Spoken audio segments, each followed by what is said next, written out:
Assalamualaikum warahmatullahi wabarakatuh.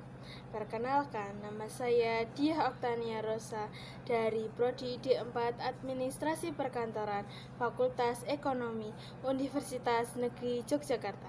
Di sini saya akan menjelaskan tentang peran pemuda di era milenial yang mencerminkan semangat juang pemuda di era pergerakan kemerdekaan.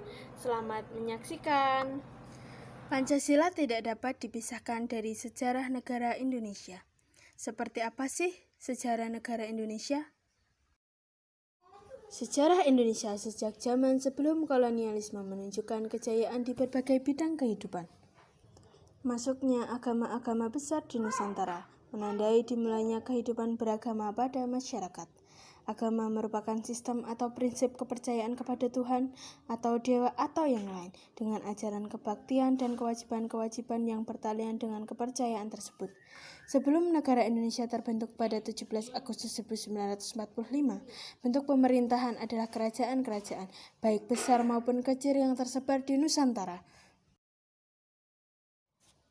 Awal abad ke-16, bangsa Eropa mulai masuk ke Nusantara dan terjadilah perubahan politik kerajaan yang berkaitan dengan perebutan hegemoni. Belanda telah meletakkan dasar-dasar militernya pada tahun 1630-an guna mendapat hegemoni perdagangan atas perniagaan laut di Indonesia.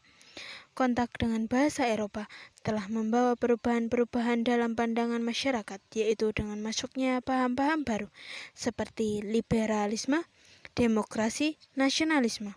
Paham-paham tersebut sebenarnya telah muncul di abad 18 di Eropa, tetapi masuk dan berkembang di Indonesia baru abad 20 awal, kecuali liberalisme.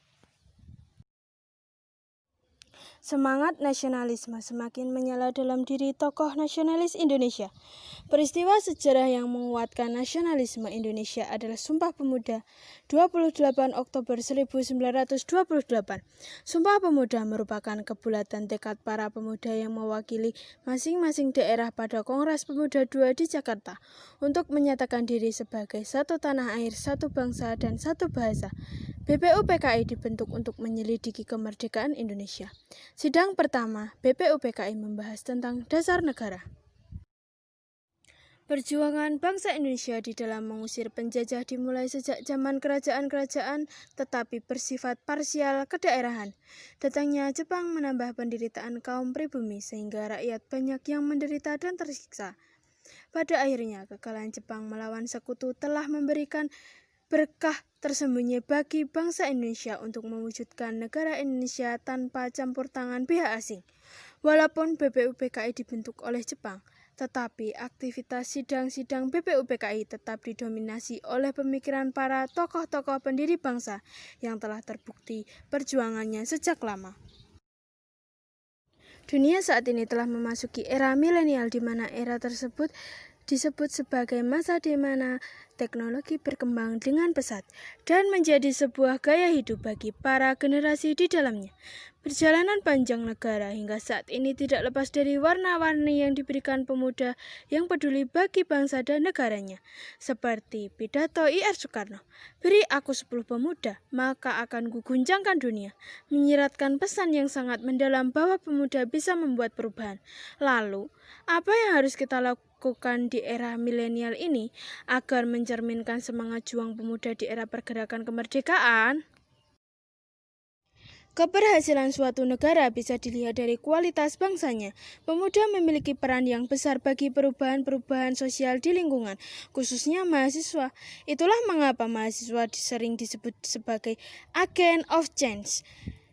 Sebagai agen perubahan dengan sikap kritis dan semangatnya, mereka memiliki kekuatan untuk mempengaruhi dan menyadarkan masyarakat untuk melakukan suatu pergerakan perubahan sosial. Peran seharusnya yang dijalani oleh pemuda Indonesia yaitu 1. Pemuda harus berjuang demi kemajuan bangsa. Sebagai penerus bangsa, sudah seharusnya pemuda Indonesia banyak belajar dan menyadari betapa pentingnya pendidikan. Yang kedua, menjaga kemajemukan adat dan budaya. Indonesia merupakan negara yang kaya akan suku, bangsa, dan budaya. Budaya yang heterogen ini melahirkan bahasa-bahasa yang berbeda pula. Untuk itulah diciptakan bahasa Indonesia sebagai bahasa persatuan.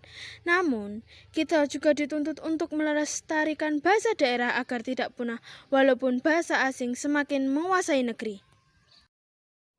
Yang ketiga, menjunjung tinggi persatuan bangsa.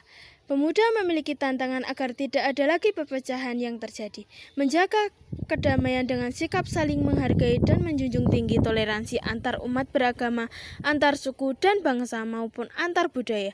Yang keempat, pemuda harus berani membela yang benar. Pemuda Indonesia masa kini juga harus mengisi kemerdekaan yang telah diperjuangkan dengan kegiatan yang positif dan berani membela yang benar. Yang kelima, menggunakan teknologi dengan benar.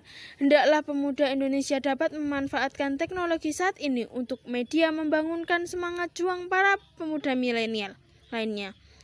Saat ini kita tidak harus berperang menggunakan pedang, melainkan kita harus berperang menggunakan akal. Hendaknya kita cermat dengan menggunakan teknologi. Buatlah konten-konten yang positif dan mencerminkan semangat juang pemuda di era pergerakan kemerdekaan. Demikian yang dapat saya sampaikan. Jika ada kurangnya saya mohon maaf. Saya akhiri. Wassalamualaikum warahmatullahi wabarakatuh.